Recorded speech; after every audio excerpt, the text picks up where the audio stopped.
Coucou les amis, bonjour à tous les jardiniers, jardinières. J'espère que vous allez bien et que ça va chez vous. Voilà, et que le moral est bon. Vous avez un petit peu de soleil, vous avez un petit peu de réussite dans votre jardin. En tout cas, on va essayer de donner un petit coup de main à notre ami Roger là, à propos du compost. Voilà, Roger qui me dit, voilà, quel est le meilleur dosage pour avoir un compost qui n'est pas puant, que ça ne pue pas, que c'est bien mélangé avec des éléments secs, mais aussi des éléments humides, des légumes frais. Voilà, allez, pour pas que ça devienne vraiment trop pâteux. Alors, j'espère que ça va chez vous. Allez, on va aller direction la serre. Et regardez les belles mirabelles, ça croule sous les mirabelles. Mirabelles de Nancy, regardez les mirabelles de Nancy, comment elles sont fabuleusement belles là. Voilà, même les pommiers sont pleins. Là, en ce moment, c'est le chèvrefeuille qui fleurit vraiment énormément. Regardez les belles prunes, regardez les belles prunes. Voilà, regardez-moi ça. Comment c'est magnifique. Allez, on y va, c'est parti. Mon kiki. Si j'arrive. Alors, Roger, voilà, je vais te faire voir un petit peu comment je fais. Moi, bon, et je vais pas rentrer dans les trucs vraiment hyper sophistiqués. Moi, je fais en gros.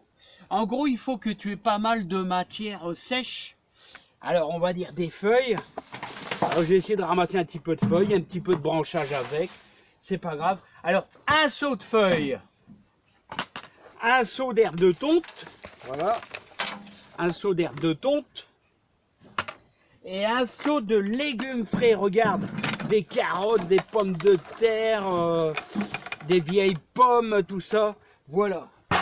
Alors déjà, regarde, t'as même du marc de café. Alors n'oublie pas aussi tout ce qui est œufs, tout ça, coquilles d'œufs, pour le calcium. Voilà. Alors, et puis ma petite dose supplémentaire, c'est que moi, je mets toujours un petit peu de fumier de vache. Alors, voilà, un petit peu de fumier de vache, comme ceci. Voilà. Alors, et tu mélanges le tout, et alors là, t'obtiens vraiment quelque chose de pas mal. Alors, dans 6 mois, tu m'en diras des nouvelles. Alors, ce qu'il faut, c'est qu'il y ait quand même pas mal de matière sèche. Autrement dit, tes herbes de tonte, là, et tes feuilles, hein, il faut que ça soit un petit peu plus important que des légumes. Si tu mets que des légumes, des carottes, des épluchures de carottes, des poireaux, tu sais qu'est-ce qui va se passer? Ça va devenir pâteux et ça va puer. Tandis que là, bien mélangé, tu vois, regarde, avec tes herbes de tente ou alors des feuilles à l'automne. Et n'oublie pas que l'hiver, tu essayes de le mélanger au moins 3 fois. Hein. Tu essayes de bien le mélanger 3 fois, hein, pour dire que ça soit bien prêt pour étaler sur ton jardin. En général, fin février, on commence à l'étaler sur son jardin et puis bien le travailler avec sa terre.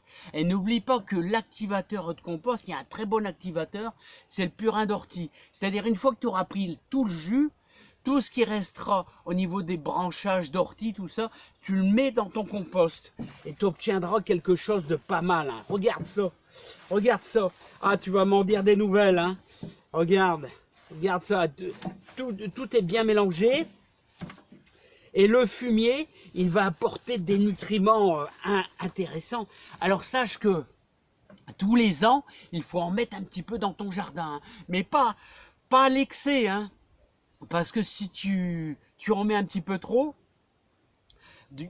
d'abord, je vais te simplifier, tu auras plein de petits vers blancs qui vont manger des toutes petites salades, ça arrive, ou alors tu auras plein d'insectes du sol, il ne faut pas non plus trop exagérer. Hein. Voilà, je vois pas, tu mets un gros seau comme ça tous les 3 mètres carrés, un gros seau comme ça, que tu mélanges bien. Voilà, ça va t'apporter un petit peu de bonnes choses à ta terre. Hein. Voilà, bon, voilà. Et si tu veux la décompacter, comme je dis toujours, un petit sac de terreau, ça ne fait pas de mal. Voilà, il y en a même qui mettent un petit peu de sable aussi, hein.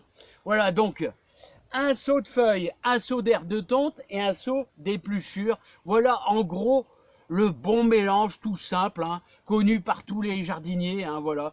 Et pas que de l'épluchure, hein. Si tu mets que de l'épluchure, n'oublie pas, ça pue. Allez Roger, j'espère que je t'aurai aidé un petit peu.